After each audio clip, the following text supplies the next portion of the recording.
internet. Today I wanted to talk about autistic meltdowns and shutdowns as seen through the lens of the endopsychic structure, i.e. a psychoanalytic perspective on these events. So I want to preface this by saying that I don't mean that these events are purely psychological, i.e. I don't deny the neurology, the biology involved. That, for example, there might be an overwhelm in sensation, in ways of coping, that the mind and even the brain might be overwhelmed. Here I'm not denying that aspect, but it's not necessarily that what I want to talk about. What I'm going to talk about is the triggers, what makes it occur. And I also want to make it very clear that even though I have worked with autistic people, both verbal and non-verbal, I don't consider myself an expert in autism. I just want to talk about this because I personally find it interesting. And I know it helps me to think and help my autistic patients. So that's why I want to talk about it. It's not a truth or dogma. It's more a perspective. And I would like you to think of it as such. So, what are autistic meltdowns and shutdowns?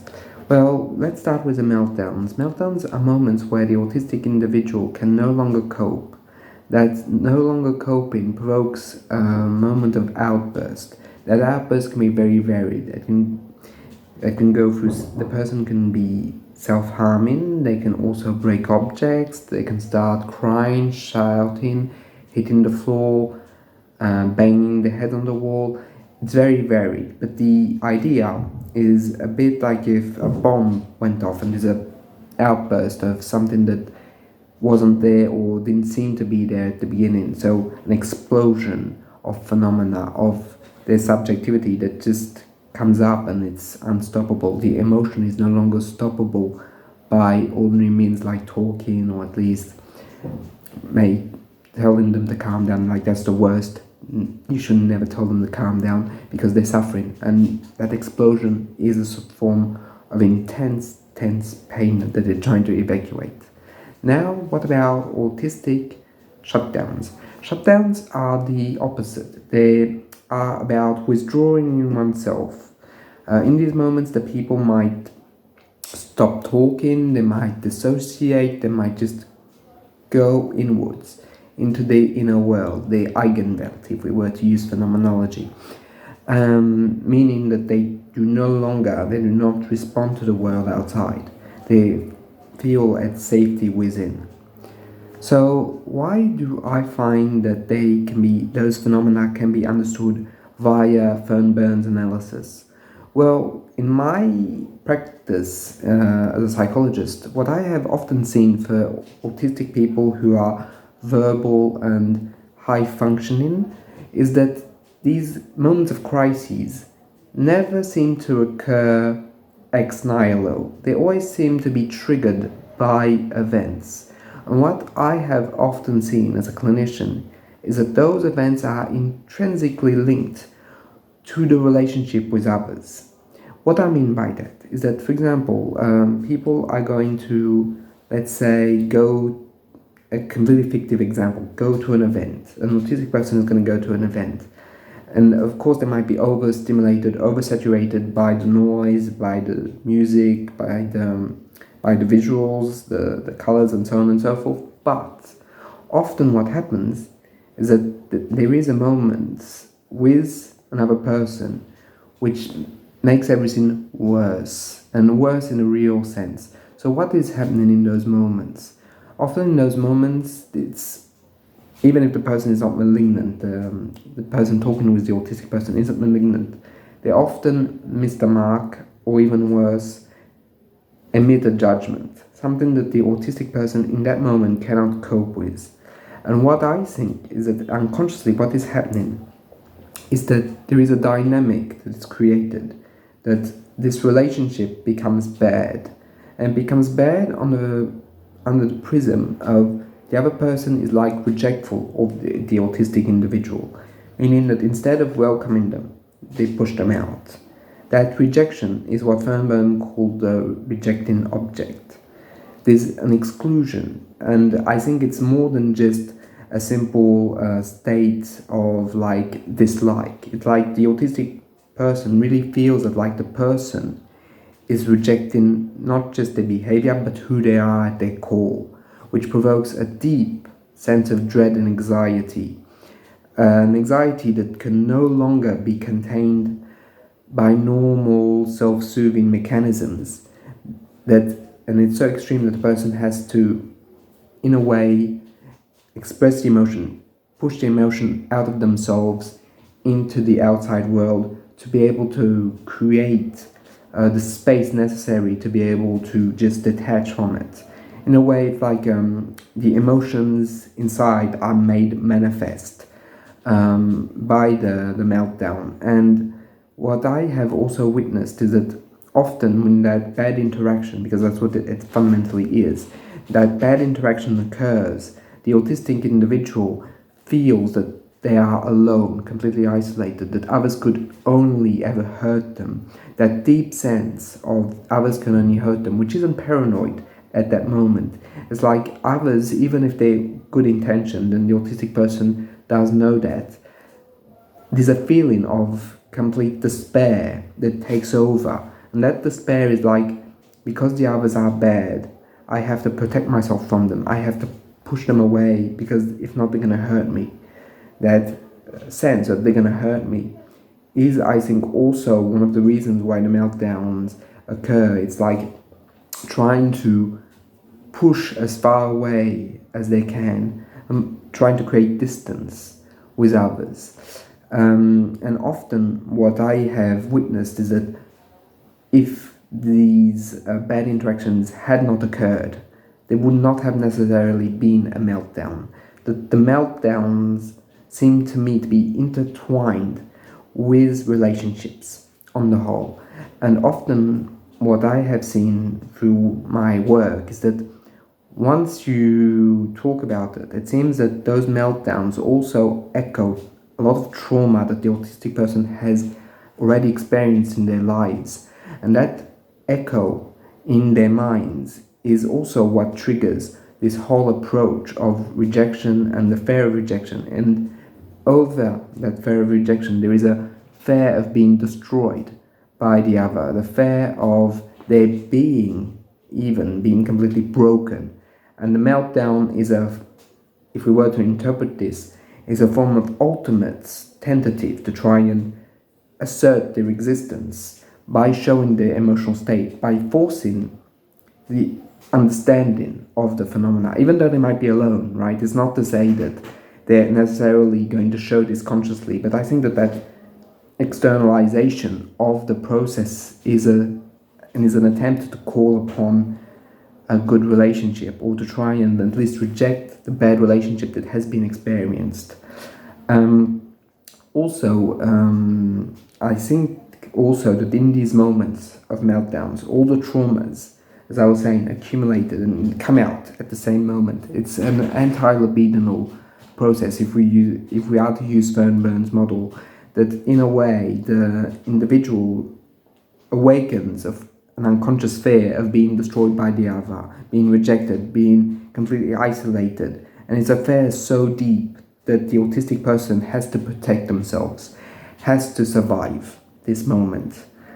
And I think that is also true when we're talking about shutdowns. But shutdowns, I'm going to come into a few moments. So shutdowns are this very important moment where the person withdraws with themselves. They withdraw with themselves because their inner world is a safe zone for them, often for the autistic person. A world in which they cannot really be hurt. This is also very interesting if we were to think about it from the Fairbairnian perspective, because what is happening is that they are withdrawing because in a way they're seeking the good relationships within themselves, the good elements that can help them. And by withdrawing, they're preventing the external world from intruding upon their inner world. In a way, they're trying to self-contain by also trying to think and soothe themselves. Often what I have seen is that they often think about all the happy moments they have experienced with other humans. Those moments are very deep and dear to them and helps them Even though the shutdown might be very disastrous in the fact that they start also to lose faith in the external world, they start to doubt what is happening, they also might find resources within to be able to face what is occurring, but not always. So in the process of shutdowns and of meltdowns, often the person has to take a time to be by themselves, to be able to reconstitute a form of central ego, i.e. Something that's not purely unconscious but of the conscious mind has to be restituted. There needs to be taken time for the unconscious elements to just lay lower. And of course, and that's my perspective as a psychologist, what is happening during meltdowns and shutdowns is not analyzable on the moment. Like the autistic person is going to go through that, experience that, live that. You can't ask them to tell you what is happening for them at that moment, because they're experiencing it, they're living it to the fullest because of the intensity of the emotion. Thus, it's only in a second time, a time a little outside, that you can start asking questions, start to try and analyze what is happening. And in that time, often you discover with the person that the relationship has gone bad, and it has gone bad to the extent where the person felt deep down often rejected for who they were. I'm not just talking about the autism, but I'm talking about the whole personality, the whole of who they were. That fundamental rejection, or that fear that the others will never get to know them, never understand them, always judge them, always perceive them as bizarre, reawakens very deep infantile fears of being excluded of humankind. And I think that that's a reaction that they have in their bodies and in their minds, a reaction to this fundamental fear of being alienated to humanity itself. As humanity is meant to be all-encompassing, in those moments it's as if in the minds of these people, and perhaps maybe even in the minds of the people that trigger it without even knowing them, there is an exclusion, a moment of you're different, you're too different. And that too differentness is something that's going to hurt them very deep, because often in these people there's the fear that being different and being excluded means to be destroyed. In a way, Fairbairn, and he remarked this very well in his essays, that it's better to be with someone, even if it's a bad relationship for the infant, than being alone. Because for the infant, being alone is dying, virtually. And it's of course, as adults, we don't think things like that, but those unconscious fears are still very, very present within our minds. And our minds are still very prone to it, very prone to that fear. And I think, and this is my opinion, so feel free to disagree, that moments of meltdowns and shutdowns are intertwined with that. They reawaken that infantile fear. But it's not the infantile fear that creates the meltdowns or the shutdowns on a neurological level, but they are, I think, one of the main triggers. At least that's what I've seen. Of course, it's only my perspective, and it's a psychoanalytic perspective. And if you know anything about psychoanalysis, you know how tenuous and controversial these ideas are for autism. However, I felt that it was important to talk about it because it's something that I think can help if we realize that at the crux of our triggers there is the question of humanity and the question of rejection instead of inclusion. Perhaps we can change things by trying to integrate rather than exclude. And that integration, I think, at least I've seen, that the more you integrate people, the more you make them part of a society, the more also as a therapist you help them understand what their triggers. The further the threshold goes, like meltdowns and shutdowns are always there, but the tolerance to them, or the way of coping with them, allows the person to increase their tolerance, not to the bad things that are happening, but by putting boundaries, like stopping the interaction before it goes, preventing the relationship or from going completely bad, or if it is a bad relationship because of its toxicity, being able to identify it and then have the agency to say, no, stop. And that agency is also something that prevents the anti-libidinal ego, the part of the self that feels that is going to be destroyed by the other, from triggering. In a way, we are reinforcing the central ego. For those of you who don't know Fairbairn, the central ego is a part of us that is stable, that is emotionally attuned to ourselves and the conscious part of our minds.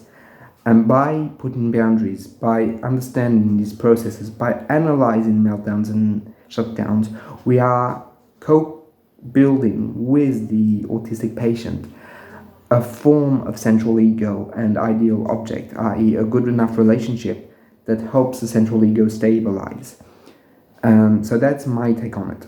I also want to say again, because I think it's important, I am not denying the neurological aspect of this. Autism is a neurological difference.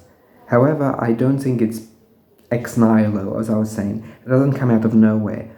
All of these phenomena are based on intricacies of the subject's life and who they are, of course, in their brains, but also in their minds. And I think that's very important. And I think it's something we sometimes lose sight of in autism, especially in psychology, where the more and more we see autistic people as neurologically different, and everything is caused by neurology, which is something I disagree with. Neurology is a basis, but interactions are the trigger. And that's what I wanted to talk about. And I'm not saying, I want to be very clear that it applies all the time, everywhere. It's just one perspective, and I think it's enriching, but it can't be the only perspective. And also, for non-verbal autistic people, a mind would not work the same. And the triggers might be more sensory, more emotional, but it's, as I was saying, it's one way of seeing things, and I think it's interesting. That's why I wanted to talk about it. Anyway, if you want to ask anything, add something, review the video, criticize it, feel free to do so. I'll see you in the next one. Bye.